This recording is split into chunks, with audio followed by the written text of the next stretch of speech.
masuk Islam karena gereja tidak mampu menolong membereskan masalah keluarga. Salam, jumpa lagi bersama saya dalam Kristen Menjawab.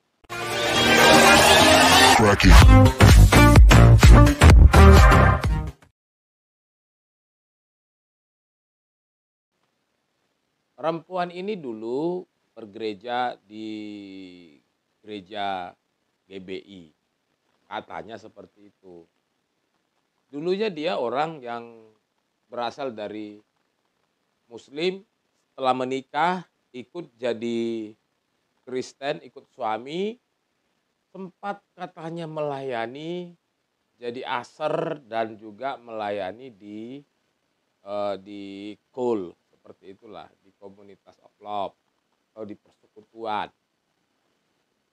Tapi suatu ketika dia punya masalah dengan suaminya, mengadu ke gereja, tapi gereja tidak peduli. Akhirnya dia memilih masuk Islam. Mari kita lihat dulu video berikut ini. Memang sebelumnya itu kan di saat waktu 2019 waktu pisah sama suamiku, aku terus terang aku kecewa gitu loh sama gereja, karena di saat aku belum ambil keputusan untuk cerai itu, aku hubungin gereja. Mereka nggak nanggepin gitu loh kok. Oh, berarti lu kepahitan dong sama gereja. Bukan kepahitan, maksudnya bukan kepahitan. Harusnya kan kita melayani gitu kan, melayani gitu kan. Nah, akhirnya aku ambil keputusan itu, aku pisah. Nah, di situ tuh aku yang biasa kan kalau orang Kristen itu kan baca Alkitab, pujian penyembahan ya kok ya. Aku nggak pernah lagi. Aku nggak pernah baca Alkitab, doa penyembahan apa, aku nggak pernah. Nah, seiring berapa tahun kemudian, aku tuh pikir gini, aku tuh perlu aku perlu Tuhan gitu. Tapi Tuhan mana nih? Tuhan yang mana? Tuhan yang mana nih? Aku balik ke gereja aku kembali ke Katolik, atau aku Muslim, karena Muslimnya aku udah pernah gitu, udah pengen 2 tahun yang lalu. Walaupun masih kecil dulu. Waktu masih kecil ya. Nah, cuman di saat aku denger lagu Hidayah gitu, aku tuh kayak, hatiku tuh kayak, sedih banget kok Tuhan minta hidayah. Iya. Siapa yang nyanyi? Desi Ratnasari. Wis, terus. Jadi akhirnya aku memutuskan untuk jadi Dulu lupa gua. Aku dulu gerejanya di GBI Rock. GBI Rock. GBI Rock yang ini Gracia Velo. Bukan, Pak Timotius Arifin. Perceraian adalah sesuatu yang sangat-sangat dibenci oleh Tuhan. Kekristenan itu tidak pernah menganjurkan, atau kekristenan itu sangat-sangat membenci yang namanya perceraian. Kalaupun ada terjadi perceraian, itu pun hanya dibolehkan karena ada perzinahan. Karena ada perzinahan. Ibu ini tidak mengatakan apa yang menjadi alasan permasalahannya dengan suaminya. Hanya dikatakan bahwa sebelum dia menuntut cerai dari suaminya, dia meminta bantuan kepada gereja. Tapi gereja nggak peduli. Benarkah gereja tidak peduli kepada jemaatnya yang akan bercerai? Gereja itu biasanya memiliki program-program perkunjungan. Gereja itu juga biasanya punya program pembinaan. Tetapi kalau saya melihat dari pernyataan ibu, di sini saya menemukan bahwa ibu tidak konsisten dalam keanggotaan jemaat di mana sebenarnya Anda berjemaat. Di awal Anda mengatakan bahwa Anda adalah jemaat Gereja Betel Indonesia. Tetapi kemudian di belakangan Anda mengatakan bahwa Anda beribadah di Katolik. Jadi sebenarnya yang benar itu yang mana? Ataukah mungkin Anda berjemaat di gereja ini, lalu kemudian Anda minta bantuan di gereja sana? Kan tidak jelas juga.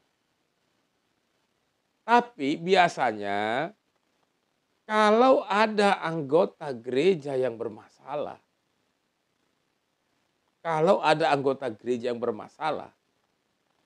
kalau itu adalah jemaat yang aktif, pasti itu akan dikunjungi, itu akan dilayani, akan dikonseling. Tetapi kalau ada orang yang mengaku atau hanya satu kali datang bergereja tapi mengaku menjadi anggota dari sebuah gereja, itu kan menjadi sulit. Sulitnya di mana? Baru datang satu kali atau mungkin nggak pernah datang minta tolong ke gereja. Itu pun gereja bukan tempat beribadah, tempat kita berjemaat. Ya sangat sulit sekali untuk dilayani. Itulah pentingnya bagi kita terdaftar resmi di sebuah gereja.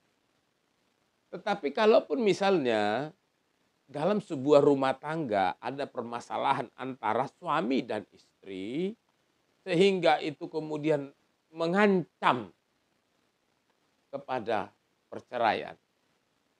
Itu memang masalah keluarga ya, dan ada banyak keluarga itu juga mengalami masalah. Tetapi memilih jalan cerai itu bukanlah jalan keluar yang terbaik. Memilih jalan cerai itu adalah bukan jalan keluar yang terbaik. Karena apa? Karena pada saat kita punya masalah, seharusnya kita datang kepada Tuhan, berdoa kepada Tuhan. Tapi tadi ibu ini mengatakan pada saat dia punya masalah itu dalam rumah tangganya, dia nggak pernah berdoa bertahun-tahun. Lalu katanya ketika mendengar sebuah lagu Islami, lalu kemudian dia mualaf. Kan lucu. Pertanyaan saya, Anda itu benar enggak orang Kristen selama ini? Lah kalau orang Kristen itu punya masalah kan datang berdoa sama Tuhan. Lah kalau ini Anda mengaku Kristen tapi bertahun-tahun nggak pernah berdoa, nggak pernah ke gereja, apakah masih bisa diakui atau dikatakan sebagai orang Kristen? Kristen itu bukan bicara mengenai KTP, Kristen itu bukan bicara mengenai tradisi, tetapi Kristen itu berbicara mengenai bagaimana hubungan kita dengan Tuhan kita, Yesus Kristus. Jadi masalahnya di sini bukan gereja yang tidak peduli atas masalah Anda. Tapi masalahnya adalah Anda sendiri yang tidak bisa menyelesaikan masalah keluarga Anda, lalu berimbas kepada gereja. Percayalah, tiap keluarga pasti ada masalahnya. Tapi kalau kita menjalaninya bersama dengan Kristus Yesus, selalu ada jalan keluar di dalam Yesus. Salam, Tuhan Yesus memberkati.